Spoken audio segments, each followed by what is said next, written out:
Joined now by Vermont head coach John Becker. Coach, if you have a minute, I'd like to start with an opening statement, and then we'll take some questions. Sure. It's great to be back in Buffalo, and we're really excited to be here and, have a chance to compete in the NCAA tournament again.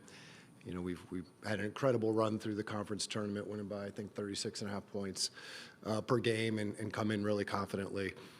But no, we have our hands full against one of the best teams in the country in Arkansas. So, we've had a couple good days of practice, and we look forward to tomorrow night. All right. John, you want to start things off? Give John a microphone down here. Hey, John. John Worrell with the Associated Press. About the tournament run that you had, how do you put that into perspective, knowing that winning games by 39 points isn't generally something that happens in the NCAA tournament? Yeah, I mean, yes, we understand that, and it was, unexpected to a degree, but, we put the tape on of Arkansas, and it recalibrated our guys pretty quickly. He's bringing a microphone up. Hey, Coach. Bob Holt, the Arkansas Democrat Gazette. Hey, I know you guys operate more on numbers, but Arkansas's got a couple older guys, seniors who are transfers getting to play in the NCAAs for the first time. Amude 0 and Tony 5. Just wondering what your take is on those guys.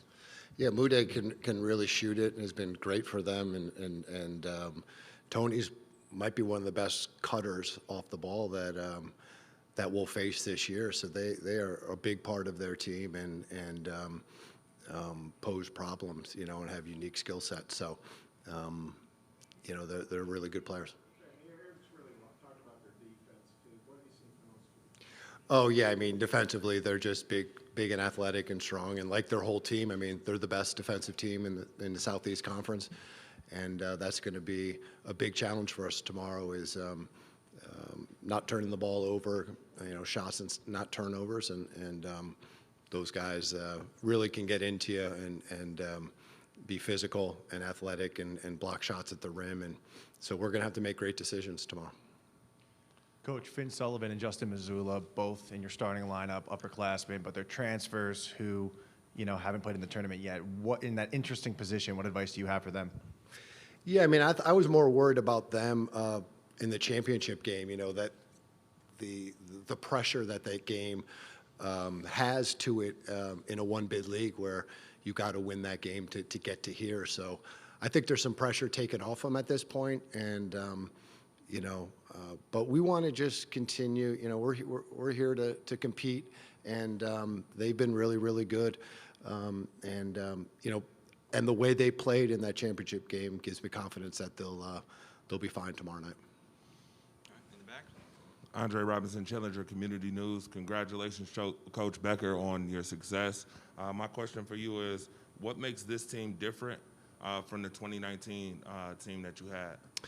Yeah, I mean, this is the best offensive team I've had, and we continue to be great defensively and rebounding and toughness, the things that are the cornerstones of our program. But this team offensively plays with the best pace. We've shot the ball the best from an efficiency number. It's the best we've been. So, and just we're bigger at the guard spot, and we look more like a high major team than we ever have, just because of the athleticism and size of our players. So, every year, hopefully, we're getting a little bit better, and I think we've gotten a little bit better, maybe from that 2019 team that was obviously really good too.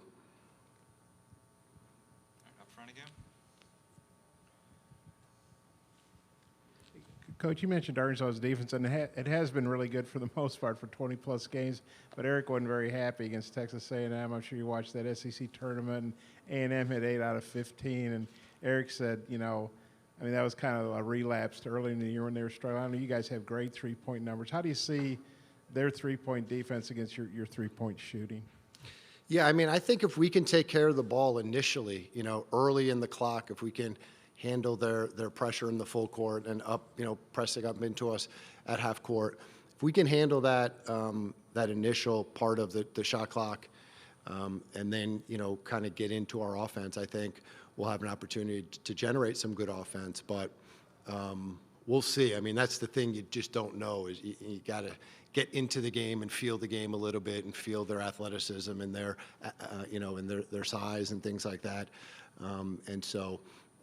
But they're going to be really, really good defensive. I mean, I competed against Coach Musselman's team when he was at Nevada, 2016, I think it was, in the semifinals of the CBI. We were both in the CBI that year, and we played them out there, and they beat the heck out of us. And they were, played a similar aggressive, athletic style, and we're going to have our hands full tomorrow night. Back. JB, you guys have had a lot of kind of close games against power conference competition, and most of the time haven't been able to kind of get over the hump and get the win. The last time that you were able to do it was against St. John's, and obviously Coach Anderson, Coach Musselman maybe run a little bit of a similar style. Is that kind of something that you've thought about at all, kind of trying to figure out how to attack, making sure that you're keeping control I mean, of the ball? not really, but that does give our player, does give our program confidence that we can, like you said, finish off a game against a high major team. And we played Providence and Maryland this year to 10-point games essentially. And we've gone back to review those games to just see how we responded to that high major, athleticism and size. And so we've drawn a little bit from that, but we're a veteran group and we've played a lot of these big games. Most of our guys have played in the tournament, and we've competed pretty well, and so we're going to have to play really, really well. We know we're going to have to play really, really well in order to pull off an upset. And so we're going to have to make threes. We're going to have to take care of the ball. We're going to have to rebound, and then to give ourselves a chance. Coach, when you guys are most successful, the big two between Ryan Davis and Ben Shangu are doing good things, and then typically there's a third person in that game. Who and why do you like going into this game for you guys? Well, that's a good question. I mean, I was encouraged. Finn started off great in the, earlier in the year, and then kind of struggled a little bit offensively. He's been great defensively all year, but he was great on both sides of the ball, I thought, in the championship game. Isaiah's been that third guy for most of the year. Maybe not scoring, but he handles the ball a lot. He's our leading rebounder, our leading assist guy. And so he's going to have to play well. And then Justin, in a game like this with his cutting ability, I think he's going to have opportunities, and he's kind of our heartbeat. Up front again? Or go ahead, sir. Yep. Alex Abraham from the Burlington Free Press. John, when did you realize that things started to snap into focus, that your offense was legit and it wasn't just a short trend? Yeah, probably at the start of conference play when we were, I think, we're averaging over 80 points. We pushed up against, close to 100. I think we had 98 a couple times. And, things started clicking. And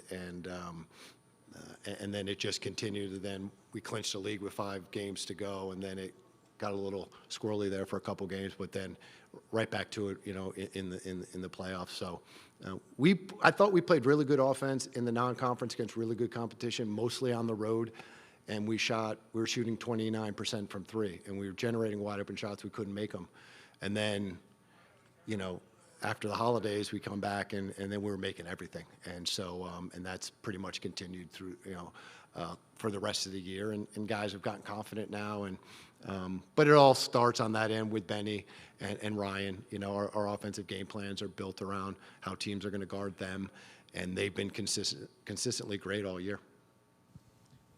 J.D. Note, number 1 for them, for Arkansas. He's gotten some All-American third-team recognition, AP and Sporting News. Just wondering what your take is on him. Oh, he's a terrific player.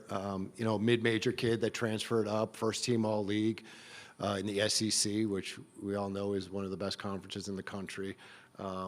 Just kind of, relentless offensively. It's hard to keep in front, can finish around the rim, is a good passer, will make the right play. But he's playing downhill, and you got to deal with him and the Williams kid. You got to deal with those two guys, and they're involved in early ball screen action, and you got to be really, really sharp with that to have a chance to kind of guard them in the half court. Coach, you've been in this position a number of times now, being the mid-major team as the lower seed the night before you take on the higher seed in the NCAA tournament. What are the emotions of the day before for you?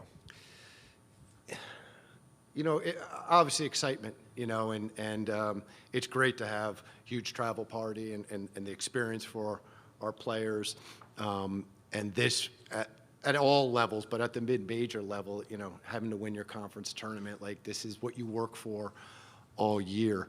And so I feel really good for the players and the people that get to come to this and my staff. And it's the best tournament in the world, the best sporting event in the world, and to be able to be part of it, it never gets old. It's really awesome. But I'm nervous. I feel like the day before any game, we have expectations that we're here to win, and the nerves of making sure that we're prepared enough and that we have the right game plan put together. And, so in past years, I've been a little looser and just kind of like happy to be here.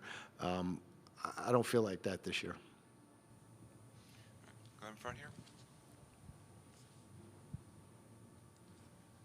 Hey, Coach, I know a lot of people think about the one-and-done guys and the young guys, but you all start an all-senior lineup. Arkansas starts 4 seniors. Now, some of them are transferred. You got some transfers, too. But what do you think about a matchup with 9 senior starters? That sounds kind of old school. Yeah, it does. And I think college basketball in general is older, and it's probably why the product's been so good this year. There's just everyone's old because of the COVID year. And so it's going to be good basketball. It's going to be, I think this tournament's going to be incredible.